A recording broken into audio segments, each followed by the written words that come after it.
Toi aussi, tu commences ta préparation pour le DSA bientôt, mais tu ne sais pas trop par où commencer, tu ne connais pas sur quelle tâche commencer.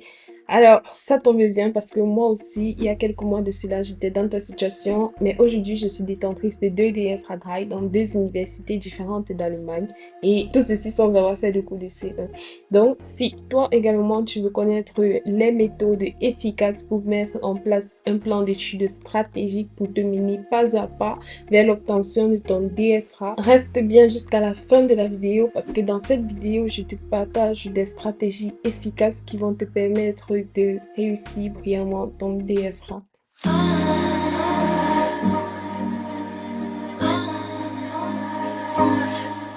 Bienvenue sur ma chaîne. Si tu ne me connais pas encore, moi c'est Ashley, je suis une étudiante en Allemagne et sur cette chaîne, on parle de tout ce qui tourne autour de la vie des étudiants en Allemagne.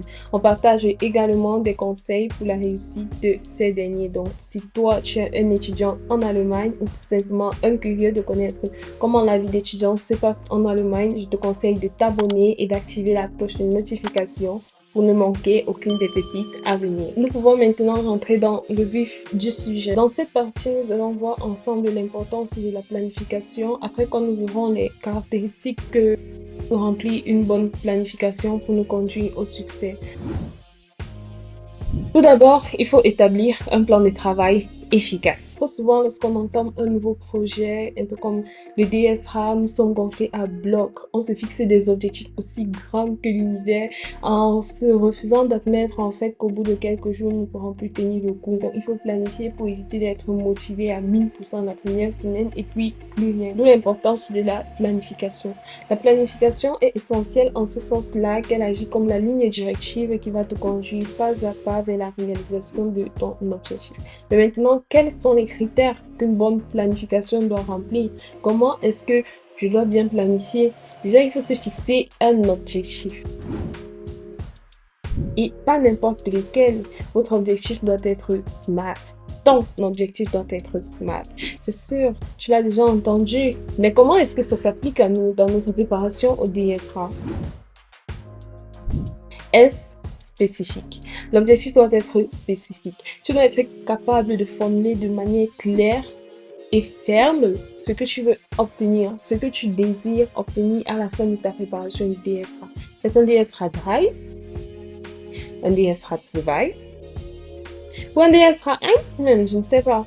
Mais l'objectif doit être spécifique. L'objectif doit être très clair, sans aucune ambiguïté. Ne dites pas par exemple, je vais obtenir un DSA Drive, si possible Drive. Non, si c'est le Drive que vous voulez, dites-vous, je vais obtenir un DSA Drive. Et puis c'est tout. Et moi également, au début de ma préparation, j'avais un peu de difficulté à croire que je pouvais obtenir un DSA Drive. Je me disais, si c'est l'un des critères les plus sélectifs pour que les étrangers soient admis dans des filières à admission restreinte comme la médecine, qui suis-je pour venir me permettre de dire que je vais obtenir un DSA Drive? Mais non, c'est pas comme ça que ça marche. C'est pourquoi il faut croire en l'objectif que vous formulez. Et moi, pour faciliter la tâche, j'ai formulé mon objectif par écrit.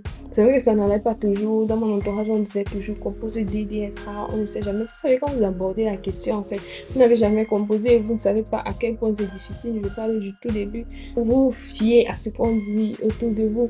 Et donc, si on me demandait de composer des DSA, je me disais, mais c'est chaud, c'est chaud.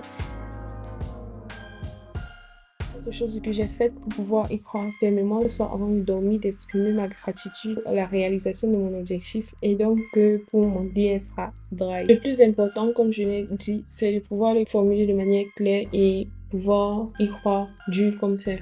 Oui, même si vous ne le criez pas sur tous les toits, au fond de vous, ça doit être bien placé. Au fond de vous, vous devez pouvoir être capable de dire, oui, j'aurai mon DSA Drive, oui, je reçois mon DSA Drive. Une autre caractéristique indispensable de ton objectif, c'est que celui-ci doit être mesurable.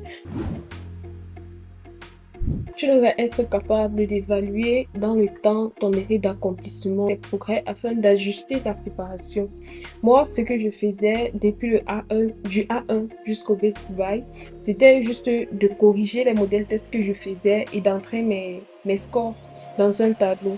Donc, j'avais le suivi et j'avais une vue d'ensemble. Il y avait les dates, les modules et les différents scores que j'ai obtenus.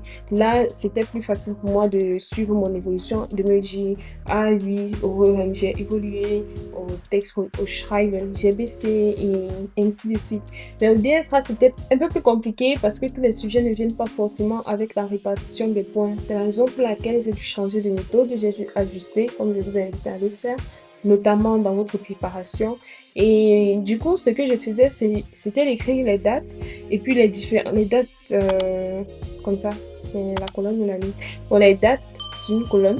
Et puis sur les lignes, j'écrivais les différents modules, Prüfverstehen, Leseverstehen, Textproduktion, Mündliche Et par jour, je coloriais en fonction de ce que j'ai fait en ce qui concerne ce module, en fonction du degré de l'intensité. Donc si j'ai peut-être, en ce qui concerne le Prüfverstehen, si j'ai peut-être pas composé de sujet, j'ai juste écouté une vidéo. J'ai travaillé mon Prüfverstehen, je suis désolée, mais j'ai travaillé mon Prüfverstehen. Donc je vais peut-être tracer avec 5 traits. C'est un trait colorié, c'est un trait. Mais si j'ai effectivement traité un sujet et que j'ai traité le sujet jusqu'à le corriger, je vais colorier bien foncé. Il y a les différentes dates, il y a les coloriages et leur intensité. Vous avez une vue d'ensemble. Vous pouvez voir, ah ouais, le lundi j'ai travaillé le Riefenstein. Ah mais non, toute cette semaine j'ai pas travaillé le texte production. Ça c'était pour mon cas. Moi je renvoyais beaucoup le texte production parce que je me disais qu'il fallait une méthodologie minimale. Donc au début je faisais pas beaucoup ça. Il fallait quand même un squelette de base. Donc je renvoyais beaucoup le texte production. Et justement c'est le fait de voir que c'était pas colorié, que c'était pas beaucoup colorié, qui m'a permis d'y mettre un accent particulier. Donc de toutes les façons, c'est à vous de voir ce que vous faites bien, ce que vous ne faites pas bien et d'y remédier. Une autre caractéristique indéniable de votre objectif est que celui-ci doit être atteignable. On va voir cela dans quelques instants et après je vais te révéler ce qui m'a permis de rester motivée tout au long de ma préparation au DSRA. Donc l'objectif doit être atteignable. Qu'est-ce que cela signifie exactement? Cela signifie tout simplement que vous devez vous fixer un objectif en tenant compte des ressources dont vous avez à disposition, que ce soit votre temps, votre argent, vos compétences ou je sais pas trop quoi. Vous ne devez pas vous dire, par exemple, je vais obtenir un DSRA Dry, sachant pertinemment tout au fond de vous que vous n'êtes même pas capable d'écrire une lettre B1. Ça ne sert à rien, c'est inutile. Si vous voyez que vous ne pouvez pas, ben voilà, dites-vous peut-être DSRA Survive. Ou si vous voulez vraiment obtenir ce DSRA Dry, vous devez donc maximiser au niveau de votre préparation. Mais il est très important et indispensable de se fixer des objectifs atteignables parce que c'est uniquement de cette manière-là que vous ne serez pas frustré. Si vous vous fixez des objectifs trop grands, vous serez frustré et à un moment, votre motivation va vraiment drop down light. Ça sera complètement au point mort et vous ne pourrez plus rien faire dans votre préparation. Donc, il faut vous fixer des objectifs atteignables. Ça ne sert également à rien de vous dire, je vais travailler ça ne sert également à rien de vous dire je vais réviser pour mon DSRA 8 heures par jour alors que vous savez que vous travaillez déjà 8 heures la journée. Donc, je ne comprends pas si c'est 8 heures par année que vous allez travailler ou est-ce que c'est possible hein? Vous travaillez toute la journée et puis vous avez que la nuit libre, il faut dormir aussi. Et c'est vrai que une journée c'est 24 heures. Attends, ok. Il est très important et indispensable de rester réaliste pendant sa planification du DSRA et également de prendre conscience de son niveau actuel. Normalement, avec un bon B1 et un bon B2, vous êtes capable de réussir l'examen du DSRA brillamment. Donc, c'est à toi de te poser maintenant et de te demander quel niveau tu as. Est-ce que tu es au B2 mais tu sais pas écrire une lettre du B1? Est-ce que tu es au B1 mais tu as un niveau B2? Oui, ça arrive. Donc c'est à toi de te poser et te demander le niveau que tu as actuellement.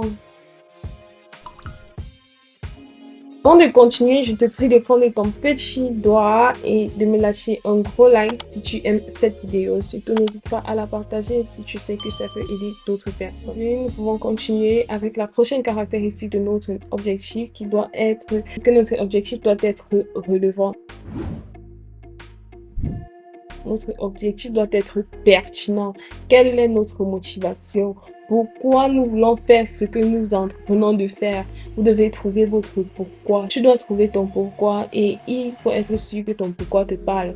Parce que c'est vrai, tu es venu en Allemagne pour étudier, donc forcément tu as besoin du DSA pour pouvoir mener tes études. Mais est-ce que cet objectif-là te parle? Est-ce que ça te, je sais pas comment dire, est-ce que c'est ça qui te fait te lever le matin et prendre ton livre de préparation au DSA? Ou est-ce que c'est ça qui te fait ouvrir ton application de préparation au DSA? Est-ce que ça te parle vraiment? Donc, à chacun de trouver son pourquoi. Moi, personnellement, c'était pas trop l'accès aux études qui me parlait. C'était pas ça qui me faisait dire, ah, Ashley, maintenant je dois apprendre. Non. Moi, je me, moi, en fait, pendant ma préparation, ma motivation, c'était juste de pouvoir m'immatriculer afin de trouver du travail. C'est vrai qu'à la date d'aujourd'hui, les étudiants en cours de langue ont la possibilité de travailler, mais je voulais pas faire les jobs là. Les jobs pour lesquels moi je voulais postuler, il fallait être immatriculé dans une université. Et pour être immatriculé, il fallait un DSRA. Et donc, j'étais obligée d'avoir mon DSRA. C'était ça ma motivation. Parce que je m'imaginais mal en fait passer tout l'été à la maison, à ne pas travailler, à ne pas gagner de l'argent pour préparer mon premier semestre, parce que c'était ça l'objectif en fait, à ne pas gagner de l'argent pour préparer mon premier semestre, tout simplement parce que j'ai pas réussi à obtenir cet examen. Donc ça passait pas dans ma tête. C'était clair que je devais trouver de l'argent, je devais gagner de l'argent, je devais travailler. Et donc pour tout cela, pour accomplir tout cela, j'avais besoin de mon DSA. Donc, toi, tu dois trouver ce qui te parle. Peut-être que tu es arrivé en Allemagne, tu es chez ton oncle ou tu es chez ta tante et on t'a dit pour quitter la maison, pour prendre ta propre chambre, tu dois obtenir le DSA. Moi, je ne sais pas. C'est à toi de trouver ce qui te parle, de trouver ce qui va te booster, ce qui va te motiver. En soi, il n'y a pas de bonne ou de mauvaise motivation. Tant que ta motivation te permet d'atteindre ton objectif, moi je dis souvent ça va, hein, parce que chacun a ses problèmes. Donc, si ta motivation te permet d'atteindre tes objectifs, c'est qu'elle est bonne. Accroche-toi à cette motivation-là et avance avec. Moi, comme je l'ai dit, c'est par exemple le fait de pouvoir travailler à Instaff ou à Daimler pendant l'été qui m'a vraiment motivée. Et aujourd'hui, je le fais, donc je suis plutôt contente d'avoir eu cette motivation qu'une autre motivation. Donc, le plus important, c'est ça. Et il fallait que je sois immatriculée avant le 15 du mois d'avril. Ce qui nous mène à la prochaine caractéristique de notre objectif. Notre objectif doit être défini dans le temps.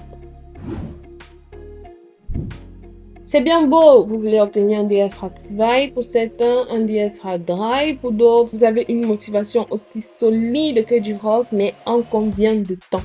J'ai vu des personnes obtenir le DSA en 2 ans, d'autres personnes en 1 an, et en fait un C1. Mais moi, je veux pas que ce soit ton cas. Toi qui me regardes aujourd'hui dans cette vidéo, ça doit pas être ton cas. Tu dois obtenir ton DSA le plus tôt possible, ou du moins dans les délais que toi-même tu t'es fixé pour l'obtenir. Il n'est pas question que tu te fixes 3 mois et que tu obtiennes ton DSA en 1 an. Mais avant cela, il faut d'abord connaître comment définir dans le temps. Moi, particulièrement, j'avais pas trop de choix. Je voulais m'immatriculer et je devais respecter les délais. Les délais étaient proches. C'était pas dans plus d'un mois, c'était dans un mois. Donc, je devais respecter les délais. Mais toi, est-ce que tu as des délais? Si tu as des délais, c'est bien. C'est ta limite de temps. Si tu n'as pas de délai, à toi de t'en fixer, dépendamment des projets que tu dois mener, dépendamment de ton niveau actuel, dépendamment du temps que tu as à disposition pour te préparer pour cet examen. Moi, pendant ma préparation, j'avais carrément un papier, j'avais carrément mon carnet déjà où je prenais des notes. J'avais mon carnet où je prenais des notes. Donc, je notais les jours et chaque jour, je barrais. J'avais toujours une vue d'ensemble sur les jours qui me restaient et donc sur les tâches que j'avais encore accomplies. De cette façon, en fait, quand tu veux même procrastiner, tu te dis, ah, mais non, j'ai pas le temps. Donc, tu procrastines pas. De cette façon, tu as le contrôle, on va dire, tu as le contrôle et tu as un peu plus de pression. C'est vrai que pour moi, la pression bien placée, elle est très bonne. Et donc, toi également, tu dois être capable de définir le temps que tu te donnes pour accomplir tes objectifs. Tu te donnes combien de temps? 3 mois? 6 mois? 1 an? Je ne sais pas. Donc, n'hésite pas à laisser en commentaire ce que tu as retenu de cette vidéo. Donc, de clarifier ton objectif, peut-être un DSA Tvide ou un DSA Drive. De préciser la méthode dont tu optes pour évaluer tes progrès, de définir ton niveau actuel également, mais aussi de donner ta motivation ou alors de donner le temps que tu t'accordes pour obtenir ces objectifs. S'il y a des réponses qui sont un peu plus personnelles que d'autres, bien sûr, tu vas les garder dans ton carnet, mais s'il y a des réponses que tu peux partager en commentaire, n'hésite pas à partager en commentaire. Ainsi, quand tu auras obtenu ton DSA avec succès, parce que je sais que tu obtiendras ton DSA avec brio, tu pourras venir en commentaire et dire ah ouais bah voilà, finalement j'ai eu mon DSA dans la période que j'ai définie moi-même, ou peut-être un mois plus tard, ou même un mois en avance, on ne sait pas. Maintenant que le cerveau est configuré pour la réussite, il faut penser à mettre sur pied un emploi de temps efficace et lui mettre à disposition des ressources spécifiques pour lui permettre de nous décrocher sur l'ISRA Drive. Dans la vidéo à venir, je t'explique notamment comment mettre sur pied un emploi de temps efficace et je te dévoile toutes les ressources que j'ai utilisées pendant ma préparation au DSRA. Bien sûr, je vais te parler spécifiquement de mes coups de cœur, et après, je ne connaîtrai pas toutes les ressources. C'est sûr, je n'ai pas tout utilisé. Ma préparation était vraiment axée et focus sur l'objectif DSA. Et puis, c'est tout. Nous voici rendus à la fin de cette vidéo. J'espère qu'elle t'a été utile. Si tu as aimé, je t'invite à liker. Un commentaire, ça fait toujours plaisir. Et à bientôt pour les prochaines vidéos.